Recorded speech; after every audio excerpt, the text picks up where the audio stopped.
तो welcome guys, आप लोगों का हमारे channel Akash Kashyap blog and shorts में स्वागत है। तो चलिए हम बात करते हैं जो कि अभी मुद्दा चल रहा है बागेश्वर धाम सरकार पर।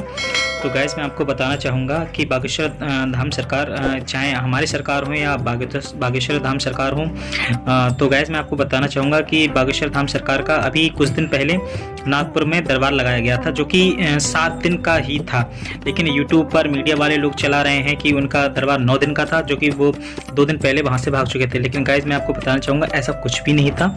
और गुरुजी ने पहले ही मतलब अपने जो भी भक्त लोग थे वहाँ पर बता दिया था कि हमारा दरबार 7 दिन का ही है और हमें अपने गुरुजी के, जो कि उनके गुरुजी हैं, उनके जन्म उत्सव पे उन्हें सम्मिलित होना है। तो गाइस गुरुजी हमारे जो कि पंडुका सरकार हैं, उन्होंने उनके पक्ष को रखते हुए उन्होंने क्या बयान दिया है, चलिए हम आपको वीडियो में दिखाते हैं। भैया श्री धीरेन्द्र कुमार शास्त्री जी बागेश्वर धाम पीठाधीश्वर के रूप में मध्य प्रदेश में ही नहीं संपूर्ण भारतवर्ष देश विदेश में उनका नाम इस समय चर्चित है। इस समय श्याम मानव जी ने जो बात उनसे रखी नागपुर के कार्यक्रम के दौरान, और उसमें इस प्रकार की चर्चा सोशल मीडिया के माध्यम से निकल के आई कि वह कार्यक्रम को बीच में अधूरा छोड़ के चले आए। श्याम मानव जी की ओर से समाचार पत्रों के माध्यम से, सोशल मीडिया के माध्यम से इस प्रकार का सबके बीच में यह प्रचारित हुआ। बागेश्वर धीरेन्द्र कुमार शास्त्री जी के द्वारा यह कहा गया कि पूर्वांत उनके गुरुजी के जन्म उत्सव के कारण उन्होंने पूर्व ही सूचना दी थी ट्विटर के माध्यम से, मैसेज के माध्यम से या अन्य किसी साधन के माध्यम से कि 2 दिन का कार्यक्रम नहीं होगा। मैंने यही सोचा है कि क्या श्याम मानव जी की ओर से उनके पास कोई पत्र लेके गया या उनके कोई साथी गण वहां जाकर के परीक्षार्थ के रूप में वहां उपस्थित हुए।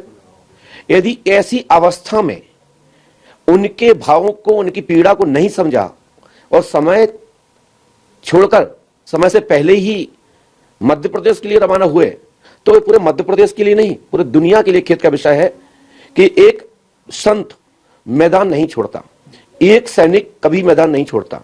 जब बॉर्डर पे लड़ाई होती है, हम तो बोला है ना कि अंधविश्वास और धर्म के बीच में, अध्यात्म बीच में एक माइनर रेखा है, जो रेखा के उस तरफ देखता है उसको विश्वास लगता है, इस तरफ देखता है तो अंधविश्वास लगता है। यदि इस अवस्था में आए तो हम सबके लिए खेद का विषय है कि ऐसा धीरेन्द्र शास्त्री जी ने क्यों किया। परंतु सोशल मीडिया के माध्यम से यही पता लगा, यही जानकारी आ रही है कि वो भागे नहीं है, वह पूर्व से ही अपने गुरुजी के कार्यक्रम में श्री राम भद्राचार्य जी महाराज जी के जन्म उत्सव में सम्मिलित होने के लिए उन्होंने अपने शिष्यों को बता दिया था।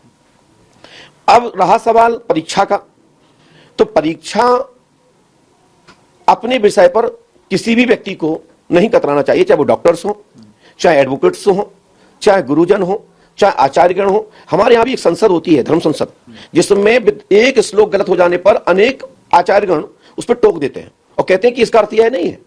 तो क्या वो नास्तिक है? नास्तिक नहीं है, आस्तिक है। परंतु उन्होंने जैसा बोल दिया, किसी गुरु ने या मैंने कुछ बोल दिया, तो लोग तो वही समझेंगे पंडुका सरकार ने कहा। तो इसलिए यदि कि मेरे द्वारा कोई त्रुटि होती है तो बड़े लोगों की जिम्मेदारी बनती है, विद्वान पुरुषों की जिम्मेदारी बनती है कि वह टोक दें कि नहीं ये श्लोक गलत है। तो उसी प्रकार से यदि श्याम मानव जी कहते हैं नागपुर आकर के परीक्षा दो, हम तो परीक्षा लेने वाले होते कौन है? पहली बात तो यह, क्योंकि उन्हें पहले से उनके एजेंडे में नहीं था कि श्याम मानव जी आएंगे। ठीक है, अचानक कोई बात बनी है और वो इस प्रकार की बनी क्योंकि उन्होंने कहा बागेश्वर सरकार ने मैं नाम बता देता हूं, मोबाइल नंबर बता देता हूं, तुम्हारे घर में कौन सा कपड़ा रखा है, कौन से नारियल रखा है, वहां कौन सा यंत्र रखा है, आपके पिता का नाम शंकर है, इस तरह जो सुनने को मिल रहा है। तो ये तो उनके रोज के बताने का काम है। मैं वही श्याम मानव जी नहीं, पूरे दुनिया कह सकती है, क्योंकि पूरे वीडियो में ये बात चर्चा है और सैकड़ों बार इस चर्चा आई है। वो इसके विशेषज्ञ हैं, तभी तो बताते। तो श्याम मानव जी की प्रतियोगिता यदि चैलेंज है तो हमारे धीरेन्द्र कुमार शास्त्री जी को ने स्वीकार कर लिया है और इस समय नागपुर से ही 200-250-300 किलोमीटर दूरी पर विराजमान छत्तीसगढ़ की भूमि पर कार्यक्रम में इस समय उनका चल रहा है मंच के माध्यम से। और वहां हजारों हजारों आस्तिक लोग भी हैं, वहां हजारों हजारों लोग नास्तिक भी हैं, क्योंकि छत्तीसगढ़ी भूमि महाराज श्री राम जी का ननिहाल क्षेत्र है, धर्म नगरी है और वहां श्रद्धा विश्वास की नगरी है और वहां सभी लोग रहते हैं। जहां अंधेरा होता है वहीं उजिला होता है। जहां धर्म होता है वहीं अधर्म भी होता है। तो जो इनकी टीम के लोग हों, जो अंधविश्वास वाली टीम हो, तो उनको इस समय बागेश्वर सरकार का धीरेन्द्र कुमार शास्त्री जी का निमंत्रण चैलेंज स्वीकार करते हुए वहां पहुंच जाना चाहिए। और उन्होंने कहा है कि हम 5 लाख रुपए देंगे, उनके शिष्यों ने कहा, और महाराज जी ने भी कहा कि मैं खर्च दूंगा। तो इसमें श्याम मानव जी को कहां इतराज लगता है?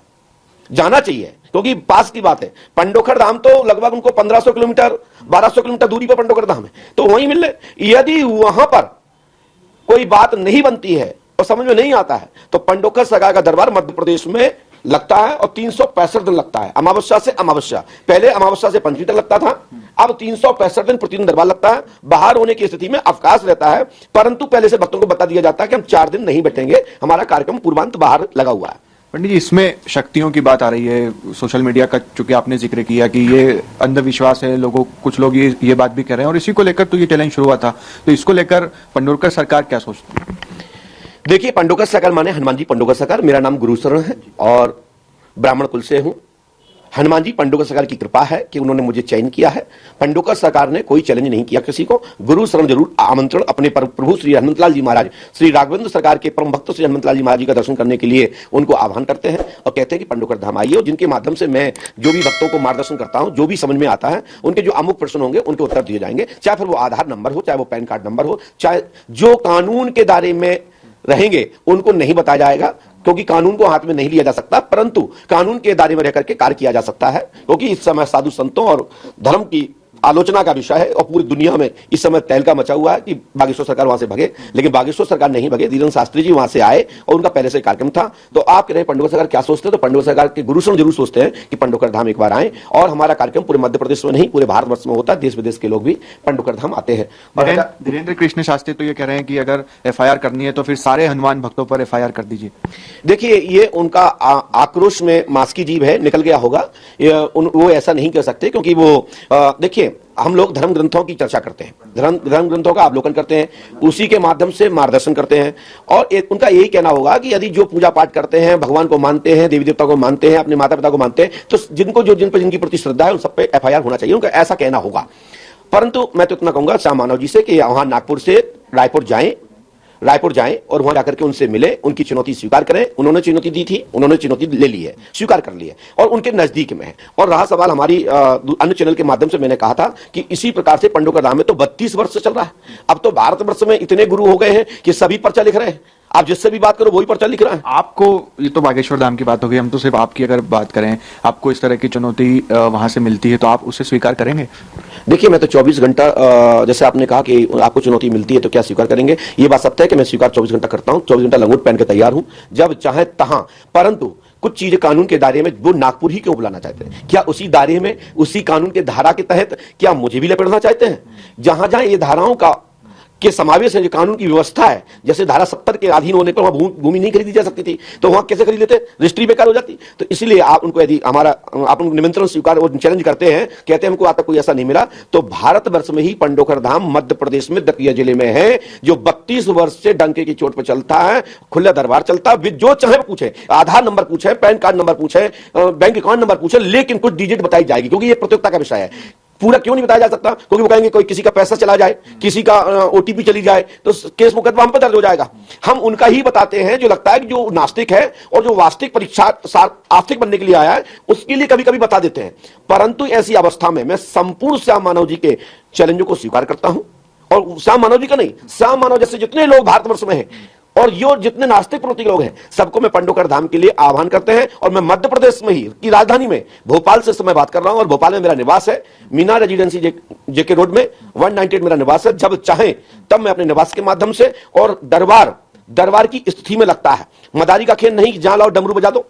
हाँ, यदि आप लोग जब बुलाते हैं, वहां मंच लगती है, आह्वान होता है, संकीर्तन होता है, उस प्रकार का माहौल होता है। संकीर्तन के माध्यम से, भक्तों की जयघोष के माध्यम से एक ऊर्जा बनती है। सब ये तो जानते हैं ना कि जब अपन सूर्य प्लेट लगाते हैं अपनी छत पर, तो वहां से किरणों के माध्यम से लाइट अर्जित हो जाती है। क्या लाइट उसमें दिखती घुसती हुए? तो बस उसकी नहीं, यदि आप उसको नहीं पकड़ सकते, ऐसी पराशक्ति को नहीं पकड़ सकते। ये तो जो जिसका माध्यम है, जो जानता है, जो समझता है, जिसको लाभ मिला है वो जानते हैं, जिनको नहीं मिला वो जानते हैं। तो गाइज़ मैं आपको बताना चाहूँगा कि आपने वीडियो देख ही ली होगी जो कि हमारे पंडोकर सरकार गुरुजी ने जो कुछ बोला है। तो गाइज़ मैं आपको एक वीडियो और दिखाना चाहता हूँ जिसमें कि हमारे जो बागेश्वर धाम सरकार हैं जो कि धीरेन्द्र शास्त्री जी हैं, वो क्या कहते हैं। और जो कि आप जानते हैं कि जो अंधश्रद्धा निर्मूलन समिति के जो कि संस्थापक है श्याम मानव जी, उनका क्या कहना है। तो आप वीडियो को देखते रहिए और हम गाइज़ आप हमारे चैनल को सब्सक्राइब कीजिए जिससे कि मैं आपको नई नई इन्फॉर्मेशन देता रहूँ।